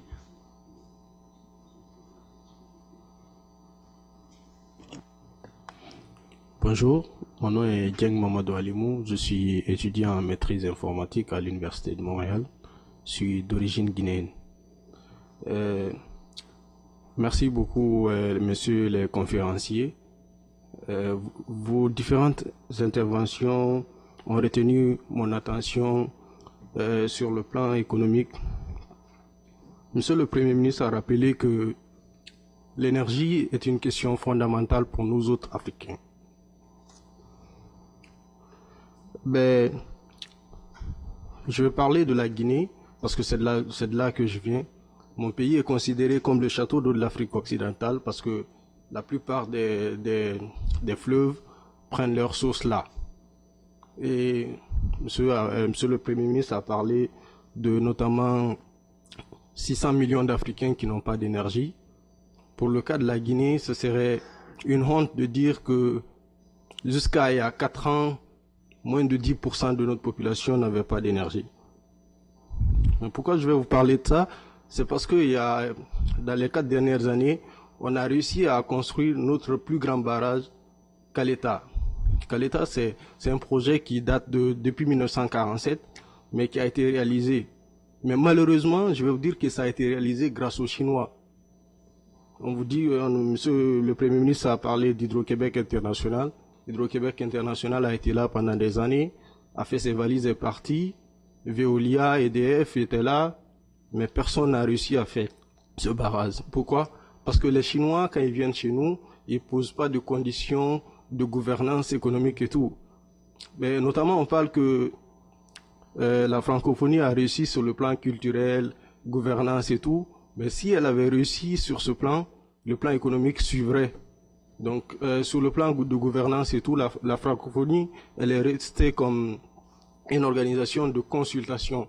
Notamment lors des dernières élections en Afrique, dans le cas de mon pays, les experts francophones, ils viennent, ils analysent le fichier électoral, ils sont convaincus, oui, il y a des anomalies, mais ils n'ont pas de mécanismes de sanction pour sanctionner les États qui ne jouent pas le jeu démocratique.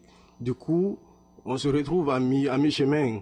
C'est comme si un professeur, il corrigeait des feuilles, ok, il mettait juste l'observation, ok, il mettait, t'as pas bien fait cet exercice, mais il met pas de note, il s'arrête là.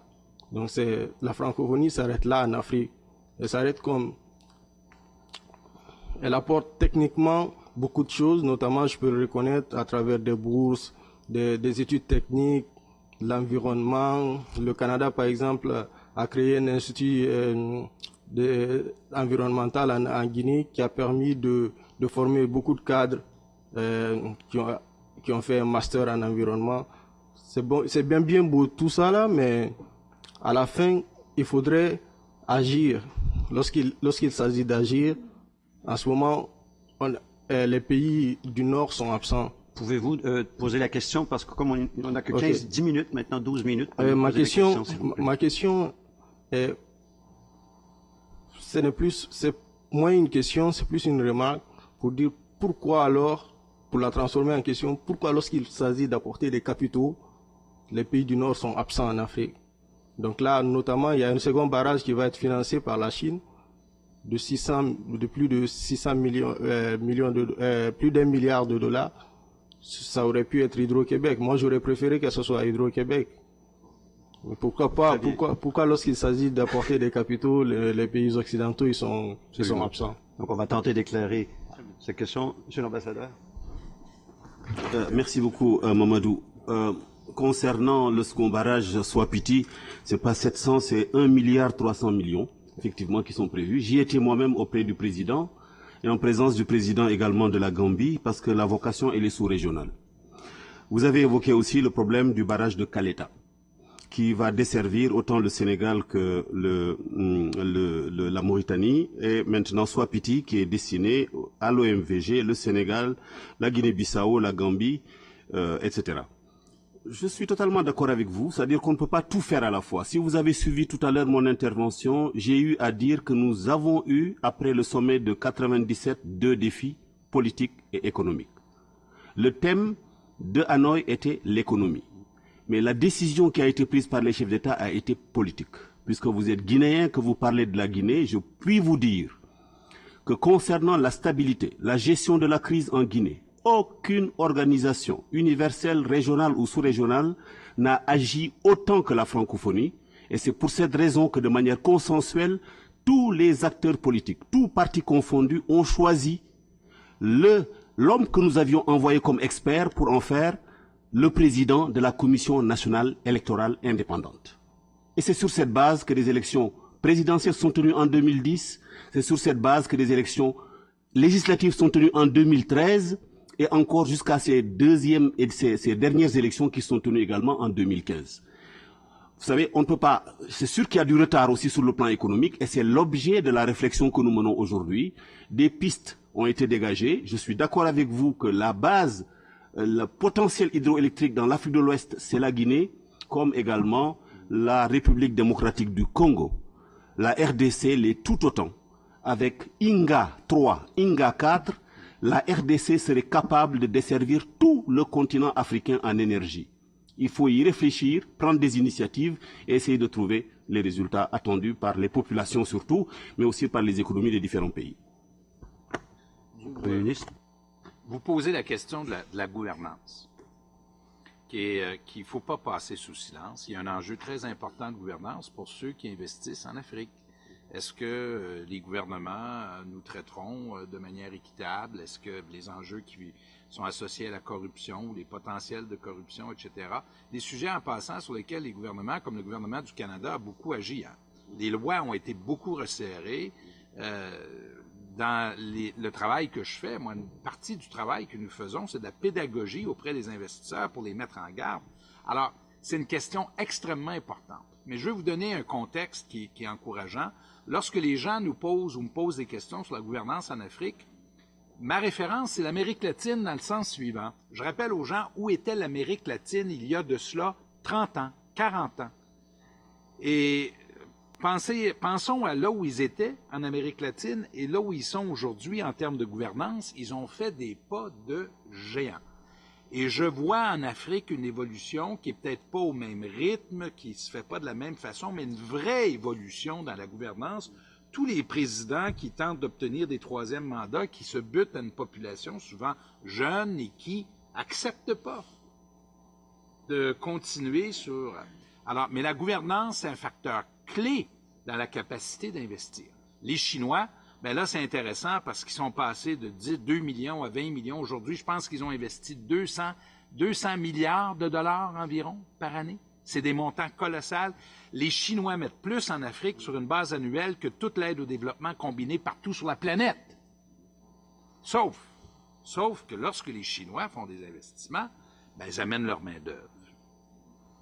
Ils amènent leurs commerçants. Imaginez en Afrique amener sa main-d'œuvre. Et la vraie question, c'est est-ce que c'est le type de développement que nous souhaitons? L'approche canadienne, je le sais, elle est différente. C'est une approche qui vise à développer la capacité. Et je pense que là où les Africains auraient raison d'avoir des exigences, c'est de dire que le développement doit se faire à la condition de développer des capacités dans notre pays, des capacités à tous les niveaux. À défaut de quoi le développement n'est pas à notre service à nous, est au service davantage de celui qui cherche à faire des projets.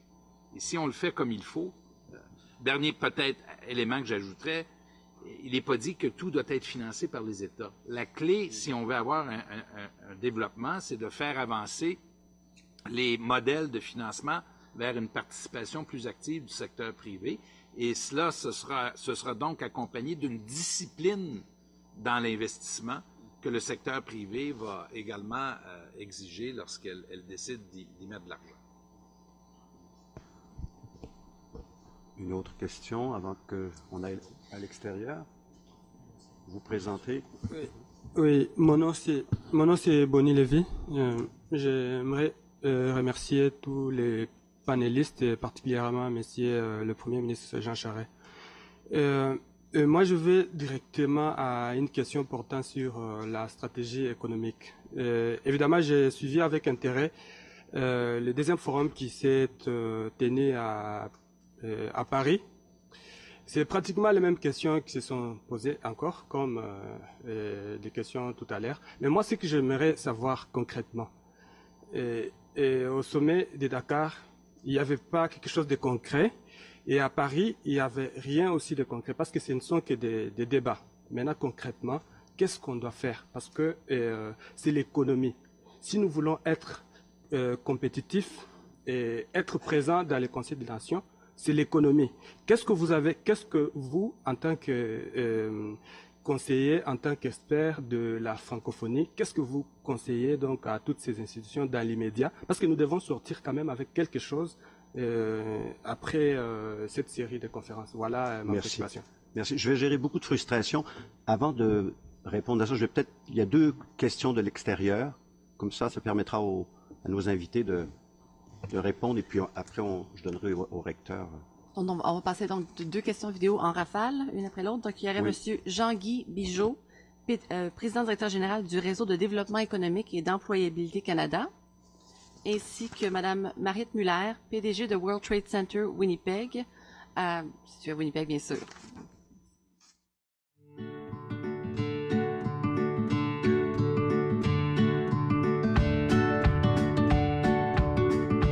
On s'oppose. Et donc, combien d'argent les 2,5 millions de francophones et acadiens vivant hors Québec doit-il générer pour être enfin considéré à juste titre comme un levier économique important sur lequel il faut miser?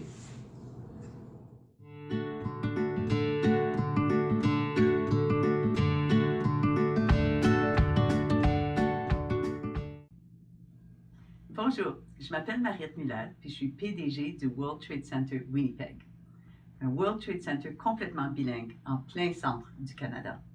Alors, vous pouvez vous imaginer que j'y crois à l'impact économique de la francophonie.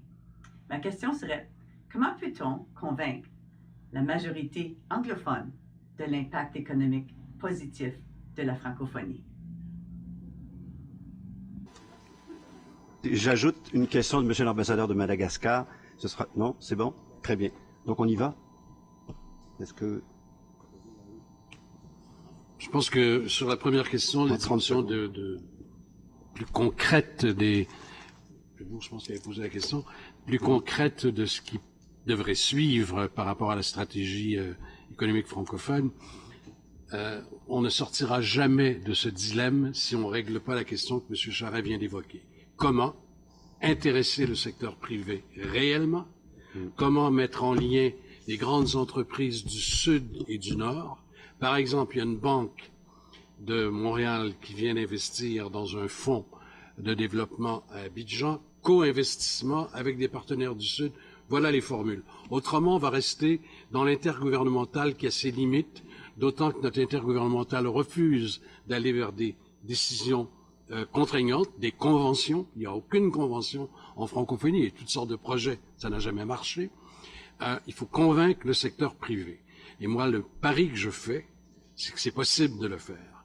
Qu'il y a des domaines où les grandes sociétés en Europe francophone, ici et en Afrique, parce que les Africains, ils n'attendent pas tout de nous non plus. Un pays comme le Maroc a une immense présence sur tout le continent africain. Les banques marocaines sont dans 23 pays. La grande société de phosphate du Maroc a sa clientèle essentiellement en Afrique. Les cimenteries en Afrique sont maintenant marocaines. Les assureurs, les banques, etc. Il y a aussi des groupes africains avec lesquels on doit entrer. Il faut arrêter, je suis assez d'accord avec vous, le symposium de Paris, le symposium de Dakar, il fallait faire ça. Mais il ne faut pas en faire un troisième. Il faut peut-être faire un symposium sur les pharmaceutiques. Comment, avec les pharmaceutiques africaines, les nôtres peuvent développer des choses, les vôtres européennes, par secteur, je ne sais pas. Mais c'est sûr qu'il faut mettre ensemble le secteur privé. Autrement, on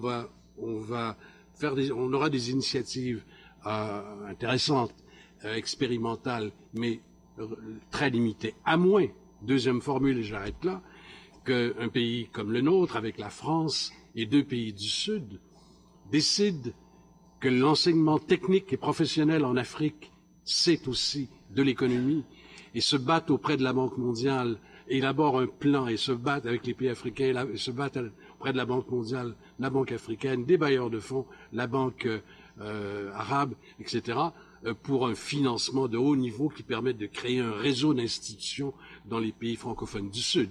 Où on fait ça, pays qui cherchent des financements plus leur propre financement, on y va par filière. Moi, c'est comme ça que je vois un peu la suite. Mais secteur privé indispensable.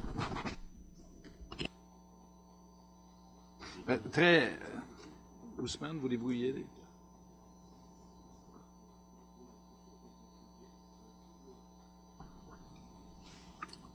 L'évolution et les décisions à prendre et qui sont attendues. J'ai dit tout à l'heure en liminaire, je crois que c'est l'objet de cette réflexion. La francophonie économique, c'est un enjeu, c'est un défi.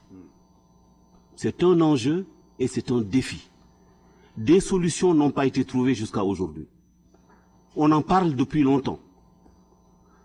Sorti de Dakar, il y a eu le forum numéro 1, il y a eu le forum numéro 2. Et je crois pouvoir dire aussi qu'au deuxième forum, le président de Madagascar, qui va être président du sommet, y était et a proposé de mettre sur la table quelque chose également de concret sur le plan économique. Mais ce que nous disons ici en échange doit servir à l'Organisation internationale de la francophonie.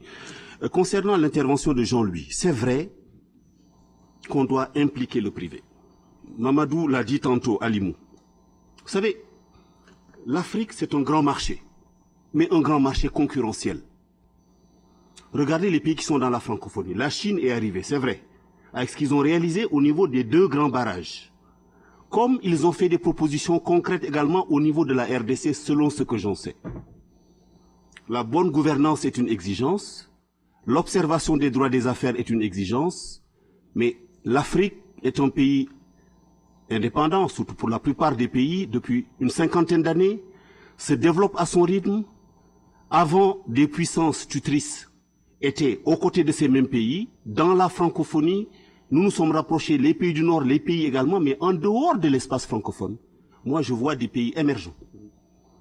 Je vois le Brésil, je vois l'Inde, je vois la Turquie, même l'Afrique du Sud, venir concrètement faire des propositions à des pays africains qui ne peuvent pas non plus leur tourner le dos. Souvent, les pays du Nord ont énormément d'exigences par rapport à des pays qui sont en développement depuis 50 ans. Le développement d'un pays, ça prend du temps. Il faut également regarder ça avec cette candeur. Pas de la complaisance, pas de la complicité, mais avec également de la compréhension. Au niveau de la francophonie, nous étions toujours aux côtés des grands dirigeants de l'Afrique, mais chaque fois, ils nous montraient l'intransigeance que leur opposaient la plupart des pays du Nord.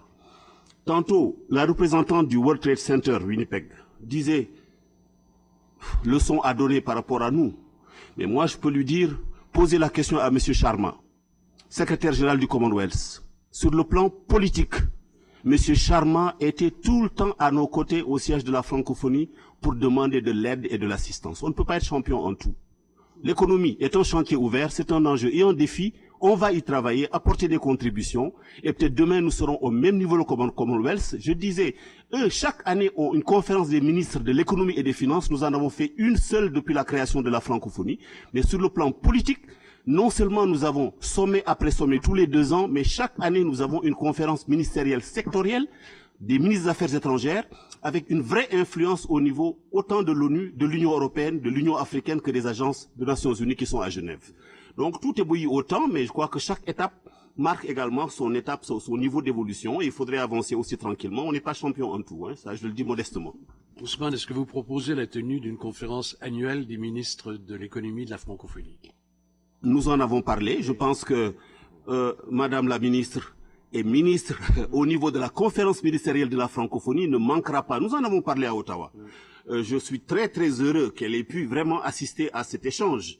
Et Madame Virginie Saint-Louis, qui est également dans les instances décisionnelles de la francophonie, ce sont autant de messages qui seront portés. L'Institut également qui est proposé va dans le bon sens. Nous sommes cap sur l'économique. Il faut apporter sur la table des propositions, mais également à chaque niveau, nord ou sud, selon son appréciation. Il faudra également que nous apportions notre contribution, mais surtout que nous nourrissions également la nouvelle secrétaire générale, qui est notre amie à nous tous, de propositions concrètes lui permettant de faire face à cet enjeu et à ce défi qu'est la stratégie économique de la francophonie.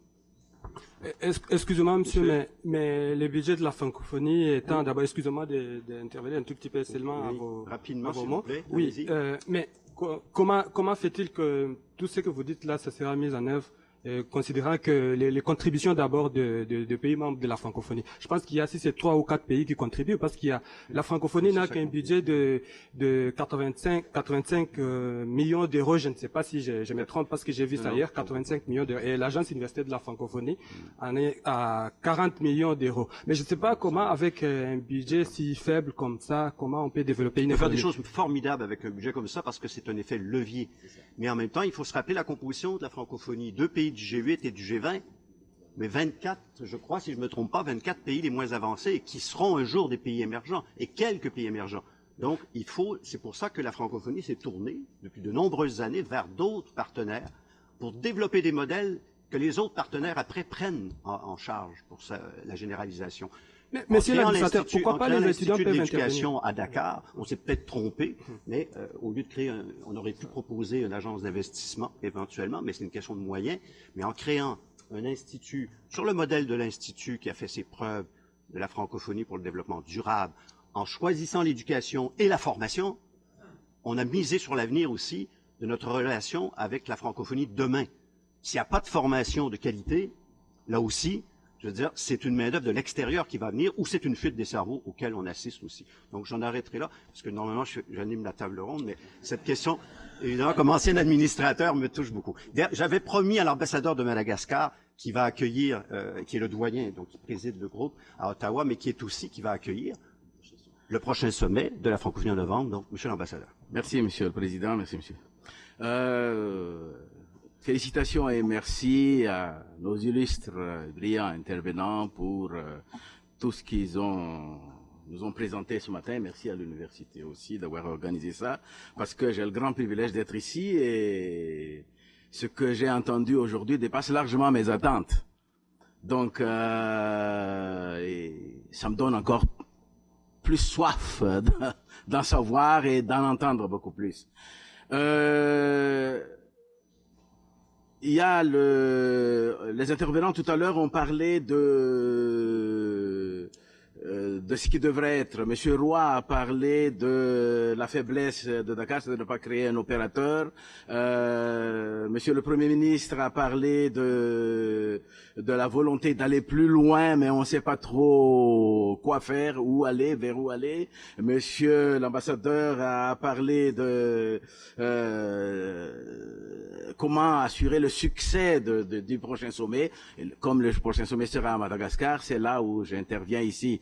Donc, comment est-ce que on va voir si vous avez, j'aimerais savoir si vous avez des recommandations. Je suis convaincu qu'on ne pourra pas répondre à cette question aujourd'hui. Certainement, on aura besoin d'autres rencontres et ce que nous souhaiterions, ce que je souhaiterais personnellement, avec les premiers responsables de Madagascar, pourquoi pas. Alors, vraiment, quelles sont vos premières recommandations d'abord et déjà, d'ores et déjà pour aujourd'hui, pour faire en sorte que le sommet de Madagascar dépasse, pas dépasse, mais puisse être un succès comme nous tous ici nous le souhaitons. Je reconnais que le Canada, quand je dis le Canada, incluant le Québec, le Nouveau-Brunswick, qui ont tous un siège ici, donc souhaiterait appuyer Madagascar. C'est ce que Madame la ministre et a dit tout à l'heure et dans d'autres occasions. Et j'ai eu le privilège de m'asseoir, c'est la 3e fois, en moins de 10 jours que je suis à côté de Madame la ministre. Quel honneur et quel privilège. Et n'est-ce pas un très bon signe pour la collaboration, pour le succès du sommet de la francophonie à Madagascar. Donc c'est là où, encore une fois, je vous remercie et je compte sur le soutien du Canada et sur vos recommandations et suggestions pour que ce soit un succès. Merci. Merci, Monsieur l'ambassadeur. Monsieur le Premier ministre, avec moi, je vais me risquer avec quelques recommandations là, pour aller sur le concret sur Madagascar. Alors, là, je m'adresse à la partie canadienne qui inclut le Québec et le gouvernement fédéral. Si j'étais le gouvernement du Québec, j'annoncerais que je veux recréer Hydro-Québec International et lui donner le mandat d'investir le continent africain avec des partenaires privés dans le but de seconder, développer des projets. Pas besoin de fonds publics si le secteur privé y contribue. Et au lieu d'ouvrir un bureau de délégation ou un bureau à Dakar, je dirais non, c'est Hydro-Québec International qui sera présent pour nous. Comme ça, on va sur le plan budgétaire régler ça tout de suite, au lieu de chicaner à l'interne. Puis, bon, sur le gouvernement canadien, je dirais, moi, j'irai un appui là-dessus. Et je vais vous en lancer une idée. Pourquoi pas à Madagascar interpeller nos grands fonds de pension, la Caisse de dépôt du Québec, hein? Homers en Ontario, PSP, le Fonds canadien ou encore la Caisse de dépôt en France, et dire, avec le secteur privé, pas uniquement les fonds de pension, on va chercher un grand fonds de privé comme Blackstone ou Coca-Cola, puis on leur dit, on va faire un fonds, nous, ensemble, pour investir sur une base de règles de marché dans des projets énergétiques en Afrique. On pourrait se poser comme condition, par exemple, de respecter ce que nous avons décidé à Kyoto, parce qu'il ne faut pas rater l'occasion en Afrique de faire le développement énergétique en tenant compte des enjeux de changement climatique. Ça tombe bien, on est au début du développement. Et là, au lieu d'avoir des projets qui sont faits par d'autres, ils sont faits aussi à la condition de développer les capacités des pays africains et de la population africaine dans la formation, dans les expertises, etc.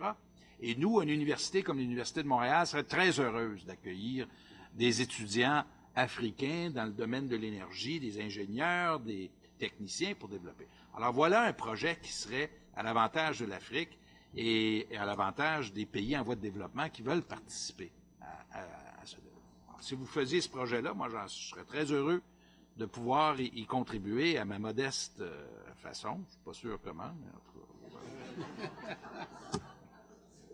On trouvera, Monsieur le Premier ministre, d'autant que Madagascar est un foyer de la biodiversité au plan mondial. Et que donc, la question d'environnement, on l'a vu d'ailleurs. Et puis, peut-être aussi, puisque le président actuel a été formé au Québec. Donc, là aussi, il y a une relation aussi d'accompagner ce nouveau président dans le développement. Voilà, maintenant... J'adore sur les propositions.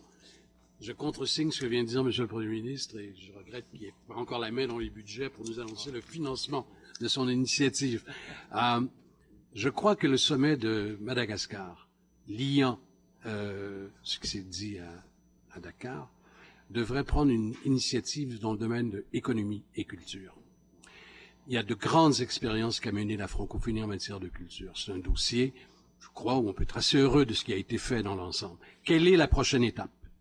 On va où la prochaine fois, compte tenu du numérique? Je suis estomaqué de voir arriver en Afrique, y compris en Afrique francophone, les grands groupes culturels, financiers, etc., américains, coréens, japonais, ils sont en train d'acheter, ils sont en train de produire en coproduction avec le Nigeria, avec d'autres. Quelle est la prochaine étape culture de la coopération culturelle et impliquer aussi le secteur privé? Merci. Donc, puisque le temps nous est compté, je vais demander maintenant à M. Guy Lefebvre, le vice-recteur aux affaires internationales, à la francophonie, à la philanthropie et aux relations avec les diplômés, donc de clôturer ce moment. Avant de le retrouver pour une deuxième étape dans quelques mois. Merci, Monsieur Duhem, distingués invités, chers partenaires, chers collègues, chers étudiants, chers amis. Je vais évidemment utiliser la version abrégée de mon texte, puisque j'avais choisi de vous parler du rôle des universités dans le débat de l'avenir de la francophonie économique, et donc je ferai mon discours une prochaine fois. On a pris bonne note du message du Premier ministre d'avoir un beau projet auquel les universités seraient impliquées. J'avais quasiment le goût, après les interventions qui ont été extrêmement riches, je dirais, les nombreuses questions sans fin qu'on a et qu'on pourrait continuer jusqu'à la fin de la journée, de demander à nos 4 invités de participer à un cours de 45 heures sur la francophonie et l'économie, utopie ou réalité. Je me contenterai de citer, je pense que c'est une excellente conclusion par rapport à nos travaux, Théodore Monod, qui, je pense, fournit une réponse à la question qui nous réunit aujourd'hui, la francophonie économique, utopie ou réalité. Il disait, l'utopie ne signifie pas l'irréalisable, mais l'irréalisé. Donc l'utopie d'hier peut devenir la réalité, et donc je pense que ces propos sont extrêmement riches et illustrent que nos conférenciers, de même que M. Duhem, nous ont indiqué lors de leur participation, et je pense que aussi ça correspond aux nombreuses questions qu'on a eues lors de l'exposé. Je terminerai en disant, entre ceux qui affirment que la francophonie économique reste à inventer et ceux qui affirment qu'elle est déjà en marche, nos conférenciers étaient invités non pas à choisir leur camp, mais à alimenter notre réflexion et à nous fournir des repères pour l'action. On l'a beaucoup mentionné, maintenant il faut passer à l'action. Donc, nous les remercions chaleureusement de leur disponibilité et de leur précieuse contribution au débat. Je tiens également à remercier les organisateurs de cette table ronde, le Bureau de la valorisation de la langue française et de la francophonie, donc Monique Cormier, qui est l'artisane, avec qui j'ai énormément de plaisir à travailler à ce dossier. Le Cerium, avec qui l'Université a toujours aussi un plaisir de collaborer et qui est une belle illustration de ce qu'on peut faire ensemble. Le Centre de la francophonie des Amériques, ainsi que notre animateur, M. Clément Duhem, qui a mené cette discussion de main de maître, sauf quand tout le temps peut-être. Et à vous, cher public, d'ici ou d'ailleurs, merci de votre présence et de votre participation aux échanges. Pour les participants, on a un questionnaire, donc on aimerait que vous le remplissiez et que vous fassiez part, évidemment, de vos commentaires.